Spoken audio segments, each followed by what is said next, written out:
Magandang umaga po sa inyong lahat. Narito na ang ating pinakahuling update sa binabantayan nating bagyo na si Goring na lumakas pa nga lalo at ngayon na nasa super typhoon category na dahil nga po nananatili ito sa karagatan. Sa ngayon po, ang kanyang lakas ay nasa kategorya na ng super typhoon. Narito po yung pinakahuling update po dito sa bagyo. Huling namataan ang mata ng bagyong Goring, ng super typhoon Goring, sa bahagi ho ng Palanan sa Isabela. Taglay niya yung pinakamalakas na hangin na sa 185 kilometers per hour malapit sa gitna at pagbugso na sa 230 kilometers per hour. Ito ay mabagal na kumikilos pa timog kanluran. Samantala, may isa pa tayong binabantayan na low pressure area. Huli itong namatan may git 2,000 kilometro. Hilagang-silangan sa may bahagi naman ng Eastern Visayas. Sa ngayon, inalis yung posibilidad na pwede itong maging bagyo, pero at least in the next 24 hours, medyo maliit pa ho. Kaya patuloy natin i-monitor yung isa pang low pressure area na ating namataan sa labas ng Philippine Area of Responsibility.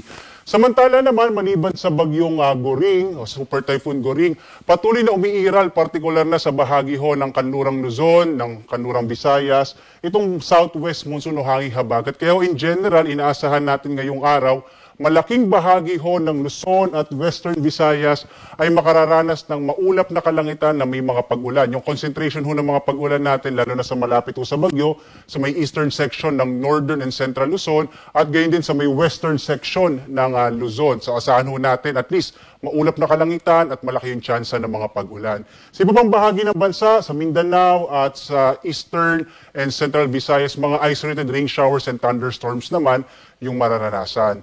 Narito yung latest track ng bagyong si Goring. Makikita ho natin, unti-unti na pong kumikilos patimog kanluran nga itong bagyo at inaasahan nga natin na ngayong araw hanggang bukas na madaling araw ay magbabago na ito ng direksyon mula ho sa south-southwest. Kikilos na ito pa bahagi naman pa east at eventually po magno-northeast na itong bagyo na to. Itong area ho na to, ito po yung makikita natin nasa southernmost part ho ng track ang bagyo mamaya pong hapon. At simula po mamayang hapon, magbabago na ulit ito ng direksyon, patungo na ho ng northeast, papalayo na rin ulit ng ating bansa. Ito yung kanyang looping na tinatawag ho natin. At eventually ho, bandang araw ng Lunes o bukas, ina-expect ho natin magsisimula itong kumilos pa hilaga at eventually po ay hilagang kanluran na northwestward.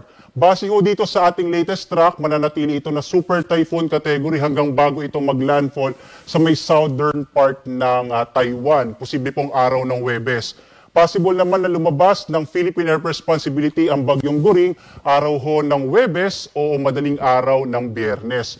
Muli po, nakikita natin na mananatili ito sa super typhoon category, kaya ho yung bahagi nitong bahagi ho ng Northern and Central Luzon, yung eastern section ng Northern Central Luzon, partikular na sa Cagayan, Isabela, Aurora, ito po yung makakaranas ng mga bugso ng hangin, malalakas na ulan dulot ng bagyong Goring.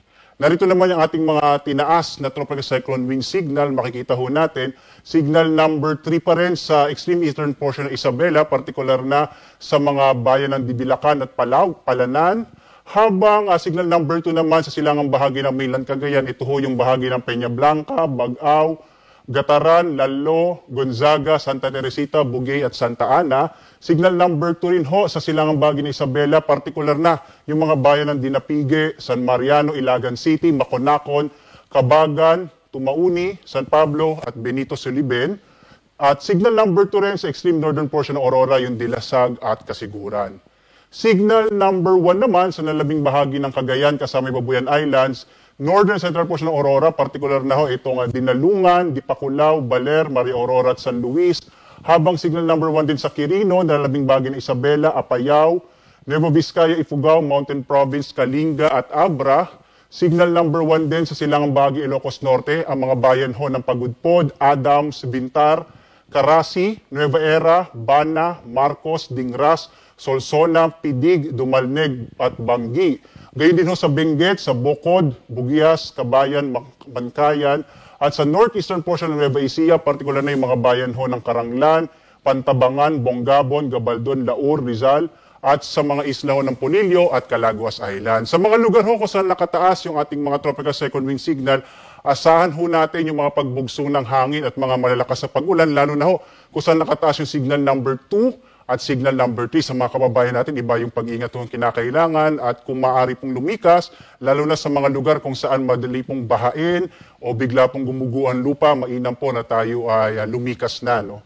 At samantala ho, ito yung mga lugar kung saan inaasahan natin magkakaroon ng malalakas na mga pag-ulan dulot ng bagyong si Goring. Asahan ho itong partikular na yung Isabela, Cagayan, Ilocos Region at malaking bahagi ho ng Cordillera, kasama din yung lalawigan ng Aurora. Asahan ho, magiging malakas yung mga pag-ulan na mararanasan sa araw na ito, dulot ng bagyong si Goring. Nakataas pa rin yung gale warning natin. Ito yung babala natin sa mga malalakas sa pag-alon ng karagatan sa Batanes, Hilagang Baybayin Ilocos Norte, Cagayan, kasama yung Babuyan Island, Isabela at Aurora, at yung Hilagang Baybayin ng Quezon, partikular na yung mga bayan ng General Lacar, Infant at Real, kasama yung Pulilio Island. Sa mga kababayan natin, lalong-lalo na ho sa mga maliit na sasakyang pandagat, malilit na mga bangka, sa ating mga kababayang mangingisda, iwasan mo ng pumalaot dito sa bahaging ito ng ating bansa dahil nga ho sa malakas na hangin na nagdudulot ng malalakas din ng mga pag-alon ng karagatan, dulot ng bagyong Goring. At live po ulit ang nag-uulat mula sa Pag-asa Weather Forecasting Center, Obet, Badrina. Maghanda po tayo lagi para sa isang ligtas na Pilipinas. Maraming salamat po.